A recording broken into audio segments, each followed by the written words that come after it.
Tri-City Sports Now, I'm Marky Bilson. Before you get to baseball, because there's been a lot of, just a lot of local baseball. Plus, there's a big thing, the Phillies and Mets, that I think some friction there. Imagine that, friction with the Phillies, The Phillies have become kind of the team to watch, because they have the big stars now. They've got, but there's always friction. They're always expected to perform. It's kind of like, if you want to go back 40 years, Bronx Zoo. They had all the stars in New York, and they were expected to perform, and it was a pressure pot, and you had a critical media, and, you had a manager also who thought he was above it all, and all that. It's very similar, Phillies now, to what the Yankees were back in the day with the Bronx Zoo and such. I guess there's no George Steinbrenner, but still, some drama there I want to talk to you about here. Couple of signings here in the NFL before the draft we ought to get to. First off, Ben Roethlisberger, the Pittsburgh Steelers, has come to terms on a long-awaited contract extension Thursday morning. Jerry Dulac of the PG reported, PG, Pittsburgh Post-Gazette. I used to write for him, so, PG, forgive me, okay? Reported that the Steelers have signed Roethlisberger to a 3-year deal. It'll be officially announced, if it hasn't already, later on today. And so, let's see here. The efforts to keep Roethlisberger's offensive line intact came about. Tennessee's Raymond Foster was signed to a 2-year deal. You want to talk about tomorrow, there's some talk that there will be no Vols drafted. Raymond Foster I think he was a free agent.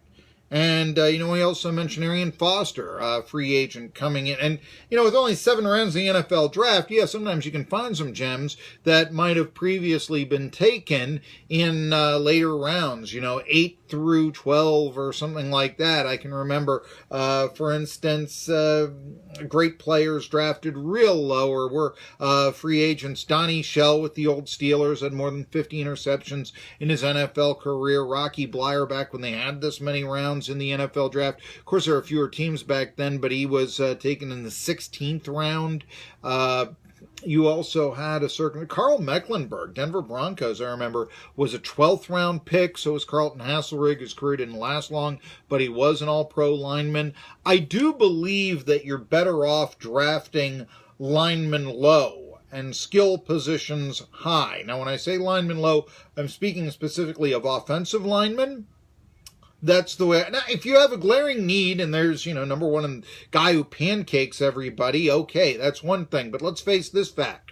The St. Louis Rams drafted Orlando Pace number 1, and as good as he was, Hall of Famer, all they did was continue to lose.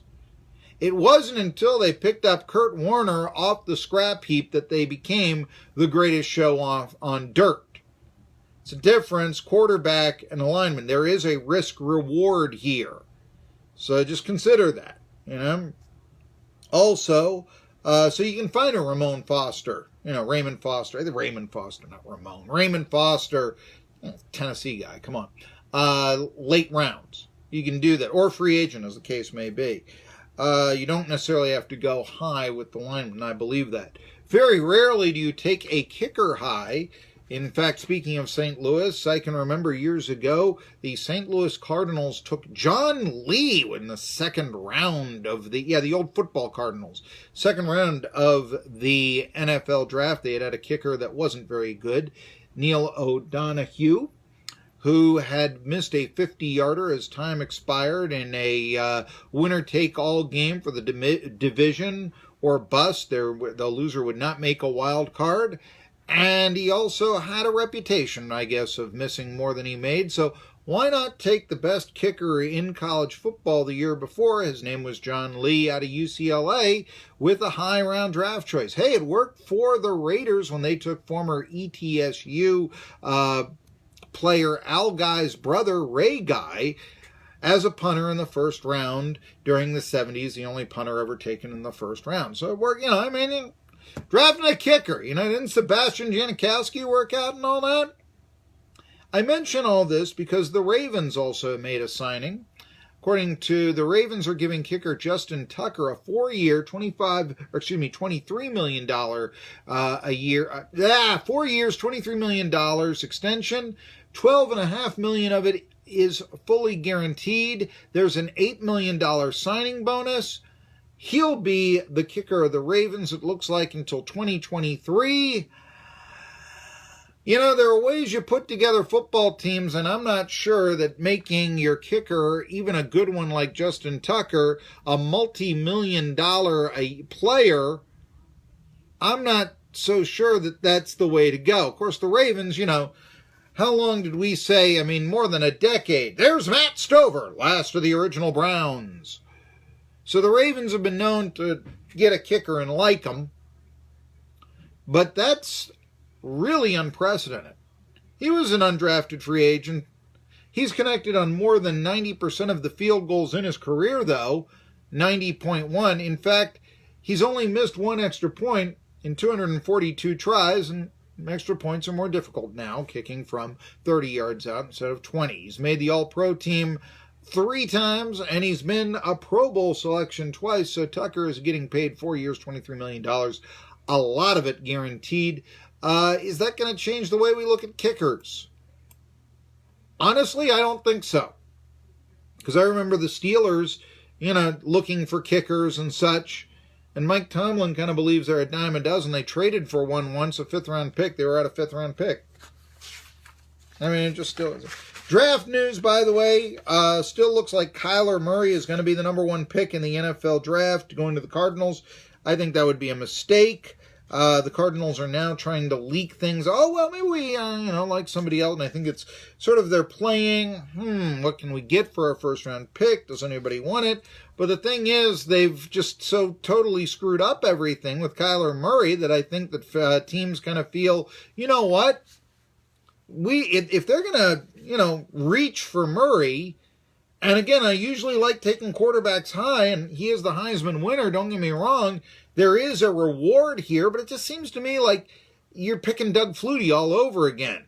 You're really going with Cliff Kingsbury, who may or may not work out. I mean, not a lot of fired coaches from Texas Tech get their head coaching jobs in the NFL immediately afterwards, And that's who likes him. So many people like Nick Bosa, although now it seems like some sports writers don't. I might get to that a little bit later on.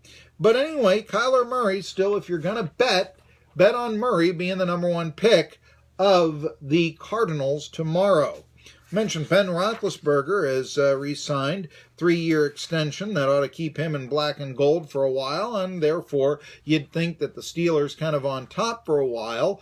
Of course, doesn't have necessarily the same regimen that Tom Brady does in terms of workout, and you saw what's happened with the Giants and Eli Manning, but, although I think most, although not all, would take Roethlisberger over Manning. Hey, they still both have a couple of Super Bowl rings. The Steelers, who picked 20th, they could go either way, and a big splash with that 20th pick could have them be the best team in the AFC North once again. And so there are odds coming out that, let's see here, that the Steelers draft choices are. I want to mention the Steelers because they're a glamour team here. And Jim Wexell, who I kind of know, is made odds on who the Steelers will draft with their 1st-round pick. So here we go. Here's a player some people would know, Montez Sweat at 15-1, the defensive end from Mississippi State, thought to be pretty good. Heart condition might scare some people off, but he's been able to play through it at Mississippi State, so why don't you think he would be able to do so in the NFL? Also, Devin White, inside linebacker. Steelers really like the inside linebacker out of LSU, so they might be looking at him. Marquise Brown, wide receiver from Oklahoma, 13-1. They're going to need a wide receiver. But moving ahead, and some players here that might think, Greedy Williams, a corner out of LSU, 11-1. He's a corner, is standing 6 feet tall, runs the 40-yard dash in less than 4.4 seconds. Greedy Williams might be a corner to watch in this draft. Mike Tomlin likes to listen to analytics people, obviously. His clubhouse is in disarray, or locker room as the case may be, so he looks at the analytics, not the man. Then again, I just sort of bashed Greedy Williams, and I don't even know him.